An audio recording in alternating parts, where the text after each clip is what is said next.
If you want to start your own six-figure side hustle, this is the video for you. I'm going to explain to you how we started this business and how literally you can do it right now if you're not lazy. What's going on, guys? My name's Sebastian and this is Resell Junkie. If you're new here, my wife and I, we sell you stuff online and we teach others how to do it. What we're talking about today is a very simple concept, but people just overthink it. It's like starting this big side hustle. They see these numbers, they see these really successful people doing millions of dollars a year on Amazon, and they have no idea how to even get there. The first way to make $1 million is to make $100,000. That is the easiest way to become a millionaire. That is the first stepping stone, is just make that first 100,000 with the business and then take that and keep going. Snowballing it into more things and keep learning and keep adapting. This video is going to talk to you about literally how we did this. This is going to be our entire methodology and how this worked for us. So hopefully this will be able to kind of maybe steer you in the right direction and show you that it's really not that big of a deal. You just really need to get started. And that's the problem with most people. They just never get started because they see these huge arbitrary numbers for people that have been in the business for 10 years. Don't compare yourself to these hot shots that you see on YouTube. Don't compare yourself to anyone. So I did this little fancy math here just to kind of break down a few numbers. If you want a six-figure business,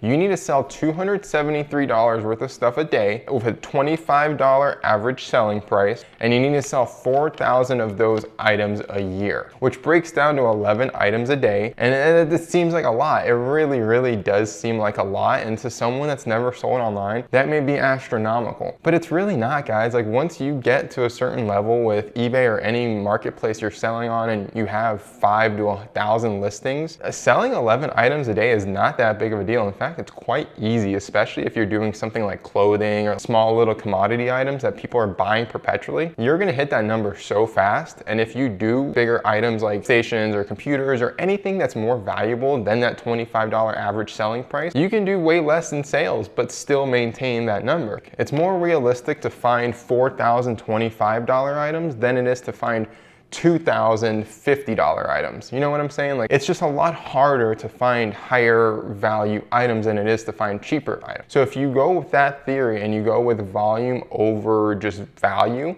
you will succeed and you will hit $100,000.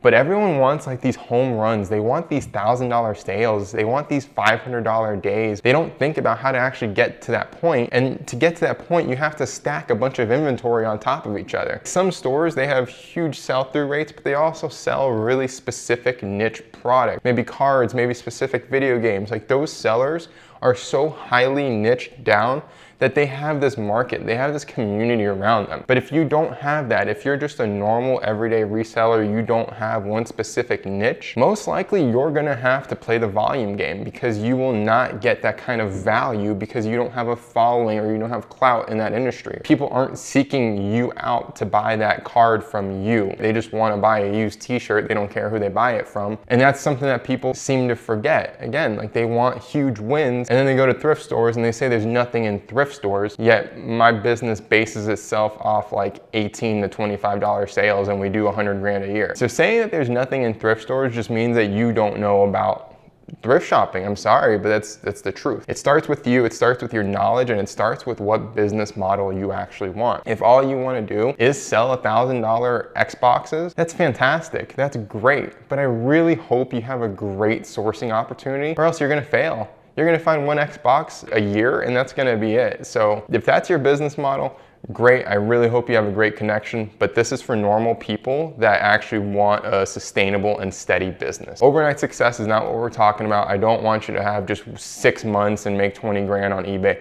That is not the point of this. I want you to be sitting here 3 years from now like I am and have a business that has done over $100,000 each year. I don't want you just to pay your bills this month. I want you to succeed for the next few years with this. This is how you get to that point.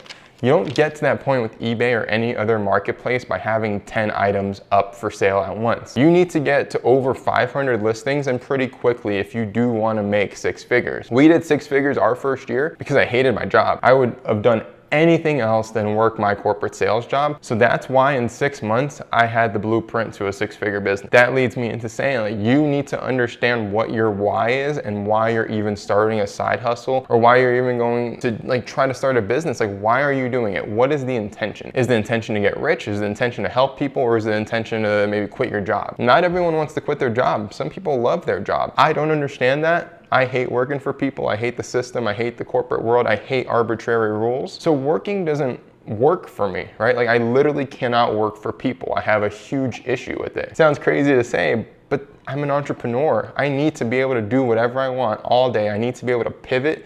I need to be able to have just full access to my brain, because my brain is how I make money now. I don't like to trade my time for money, because that is not the best way to scale a business. Leading into that, the biggest problem with growing your eBay business to these crazy high numbers is scaling.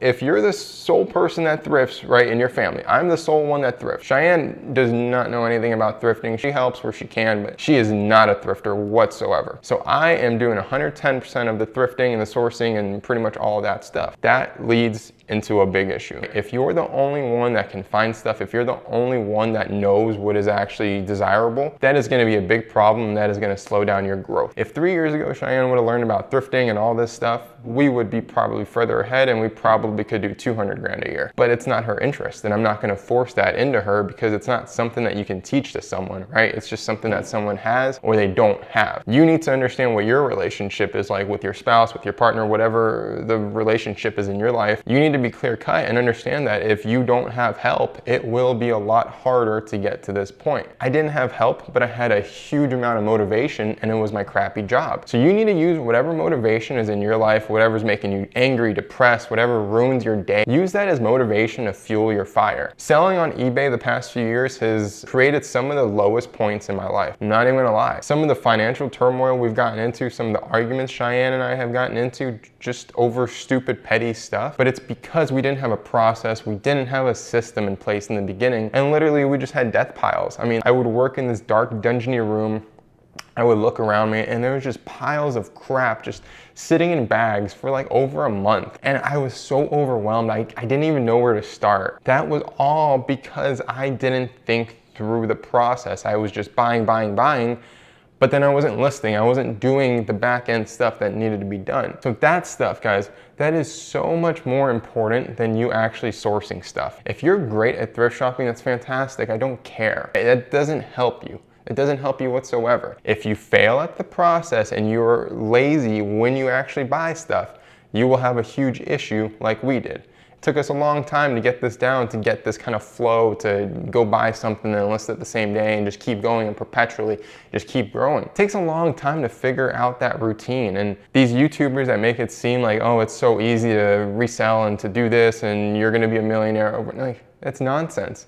It doesn't work like that. All of this stress, all of this like infrastructure that we've built, it's all from years of turmoil, years of trial and error, and just years of messing up and wasting money. Start something, but understand that this is not an easy road to go down, but it is a much better road than doing absolutely nothing. Now, I'm not trying to scare anyone off eBay or anything in general. I want everyone to start a side hustle. But what I want you to realize is that shooting for $100,000 in sales a year is not a huge goal. Like, you will accomplish that, okay? That is not a lofty goal. Any normal person can do $100,000 a year in sales online. It is not that hard. But you need to break it down and understand what you want, what your goals are, and what you want your actual business model to look like. A lot of people don't want my business model. A lot of people don't want to sell $18 items and stuff like that. They want to be cool and go viral on Instagram with their vintage rap tees.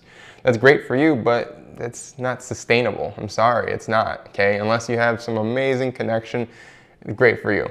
But it doesn't work for most people.